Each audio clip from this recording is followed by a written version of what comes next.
आता बातमी आहे तुमच्या आमच्यासाठी। तुमच्या नावानं जर दुसरं कोणी बँक खातं उघडत असेल तर जरा सावधान व्हा, कारण भाड्याच्या बँक खात्यामधनं सायबर भामटे कोट्यावधींचा खेळ खेळतात। हा सायबर भामट्यांमुळे तुमच्यावरती गुन्हा दाखल होऊन तुम्हालाही जेल होऊ शकते। गरीब, बेरोजगार आणि गरजू व्यक्तींना पैशांचं आमिष दाखवून त्यांच्या नावानं बँक खाती उघडण्याचा प्रकार अमरावती, जळगाव आणि धाराशिवमध्ये समोर आलाय। ही बँक खाती उघडून हे भामटे सायबर गुन्ह्यातनं मिळालेली रक्कम या खात्यांमध्ये वळवतात। जळगावमध्ये 1,30,00,000चा व्यवहार समोर आलाय, तर धाराशिवमध्ये पोलिसांनी 2 बँक खात्यांवरती स्वतंत्र गुन्हे दाखल केलेले आहेत। तर ग्राफिक्सच्या माध्यमातून पाहूयात कशा पद्धतीनं हा खेळ सुरू आहे। पैशांचं आमिष दाखवून ग्राहकांच्या नावानं बँक खाती उघडली जातात। सायबर गुन्ह्यातनं मिळालेली रक्कम या खात्यांमध्ये वळवली जाते। जळगावमध्ये एका व्यावसायिकानं स्वतःच्या बँक खात्यावर 1,30,00,000 स्वीकारले। जळगावच्या व्यावसायिकावर पोलिसांनी गुन्हा दाखल केला। धाराशिव पोलिसांकडून 2 बँक खात्यांवरती स्वतंत्र गुन्हे दाखल करण्यात आले। अमरावतीमध्ये आर्थिक गैरव्यवहारांमुळे बँक खातं होल्ड करावं लागलंय। तर राज्यात सायबर फ्रॉड प्रकरणामध्ये आता 6 जणांवर हे गुन्हे दाखल झालेले आहेत।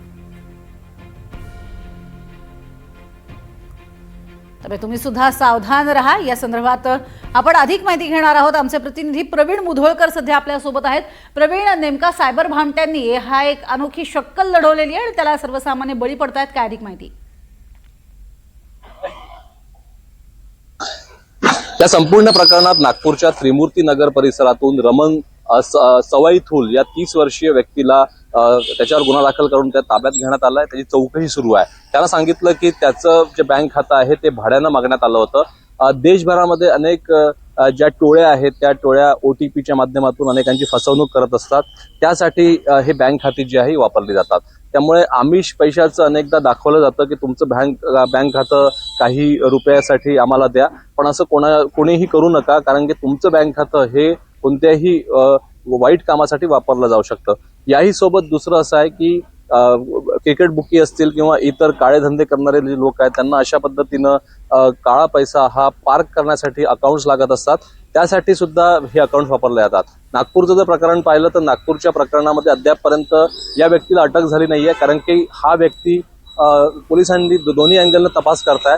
या व्यक्तीला फसवलं गेलं आहे की हा व्यक्ती त्या संपूर्ण षडयंत्राचा भाग आहे, हे अद्यापपर्यंत रमण सवाई थूल याच्याबद्दल कळलेलं नाहीये। पण हे रॅकेट जवळपास 5-6 राज्यांपर्यंत पोहोचलेलं असावं आणि 5-6 राज्यातून अशा पद्धतीनं लोकांनी अकाउंट्स भाड्याने घेतले असावे, असं प्राथमिक तपासात पुढे आलाय।